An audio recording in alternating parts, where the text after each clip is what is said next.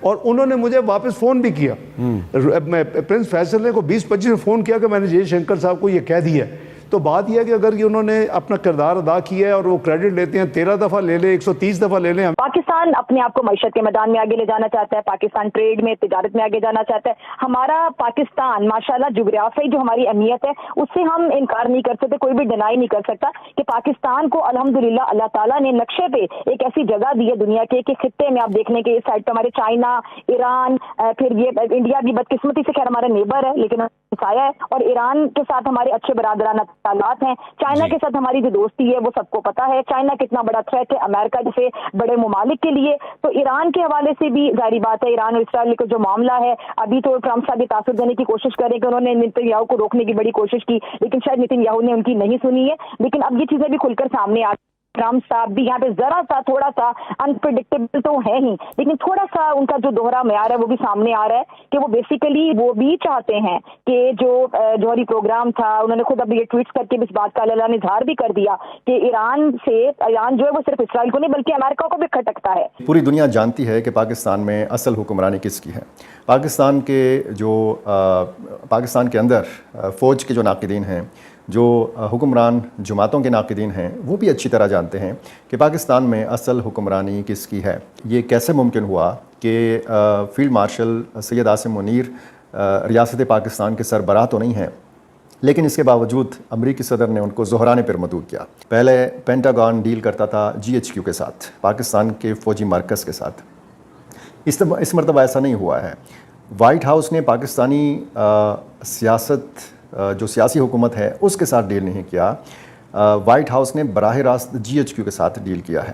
اور یہ جو ڈیلنگ ہے یا یہ جو رابطے ہیں یہ ظاہر ہے کہ سوال اٹھا رہے ہیں, کیونکہ ان کو پتہ ہے کہ اس ملک میں آرمی چیف ہی سب کچھ ہے, باقی کسی کی کوئی 2 ٹکے کے لوگ ہیں.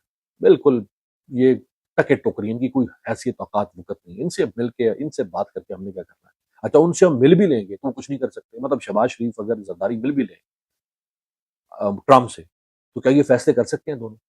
کیا ان کی اتنی سیاسی حیثیت اوقات طاقت ہے ان میں؟ فیصلے تو پھر واپس آ کے ان کو اسٹیبلشمنٹ کی مرضی سے کرنے, ان کے مشورے سے کرنے ہیں, فیصلے تو خود نہیں کر سکتے.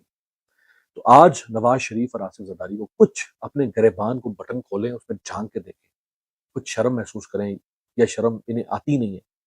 بے شرمی کی اتنی انتہا ہو چکی ہے. ٹریک ریکارڈ ہمارا ایسا ہے نا, تو اس کی وجہ سے لوگوں کو ایک دھڑکا سا تو لگا رہتا ہے کہ ہم بار بار دیکھتے ہیں کہ ہم امریکہ کے مختلف جنگوں میں اتحادی بن جاتے رہے ہیں. تو اس ٹریک ریکارڈ کی وجہ سے ذہن میں یہ خدشات تو بہرحال پنپتے ہیں کہ جی کہیں ایسا تو نہیں کہ ہم واقعی کسی نئی جنگ کا حصہ بننے جا رہے ہیں. تو اس وجہ سے لوگ اس کو ایک ظاہر مشکوک انداز سے بھی دیکھ رہے ہوتے ہیں. تو میرا خیال ہے کہ اس کے اوپر ایک کلیئرٹی سے بھی موقف آ جانا چاہیے. اور باقی جیسے میں نے کل بھی یہ بات کہی تھی کہ فوراً اس میں ملاقات میں جو کچھ طے پایا ہے وہ آپ کو فوراً سے نہ پتہ چلے گا نہ نظر آئے گا, بلکہ اس کے اثرات نظر آنے میں 2-4 ہفتے لگیں گے. پھر آپ کو نظر آنے لگے گا کہ کیا چیزیں ہوئیں اس میں طے. یہ جو ایران کے بارے میں بات ہوئی ہے, جو جس کا اس نے خود اعتراف کیا ہے, کشمیر کے بارے میں بات کا اظہار نہیں کیا گیا ابھی تک اس میں, اور تجارت کی بات اس نے کی ہے. اب کیا پاکستان کے آرمی چیف کا کام ہے کہ وہ معیشت کے اوپر بات کرے گا کسی ملک کے صدر کے ساتھ؟ یہ تو کسی بھی ملک کے آرمی چیف کا کوئی کام نہیں ہے نا. کس حد تک کام کہاں چلیں گے؟ کیا ملک ہے یہ؟ یا جمہوریت ہے, امریت ہے, ہائیبرڈ؟ یا تو یار ہائیبرڈ سسٹم کی بھی انتہا یہ ہوتی ہے. ہائیبرڈ اس کہتے ہیں مکسچر کو, مثلا تیل اور ڈیزل مکس ہو جائے یا پیٹرول اور پانی مکس ہو جائے تو آپ کہیں گے جی ہائیبرڈ کو سسٹم ہوتا ہے. اچھا جیسے ہائیبرڈ گاڑیاں ہوتی ہیں, ان میں کیا ہوتا ہے کہ ان میں پیٹرول یا ڈیزل بھی ڈلتا ہے اور ان میں بیٹری بھی ہوتی ہے, یعنی ان میں فیول ٹینک بھی ہوتا ہے اور ان میں بیٹری بھی ہوتی ہے. وہ گاڑی آدھی بیٹری پہ چل جاتی ہے, آدھی تیل پہ چل جاتی ہے, یا ایک خاص سپیڈ تک وہ بیٹری پہ چلتی ہے, اس کے بعد وہ تیل پہ شفٹ ہو جاتی ہے. کوئی نظام ہوتا ہے نا اسے. اسی طرح اس لیے اس کو ہائیبرڈ کہتے ہیں.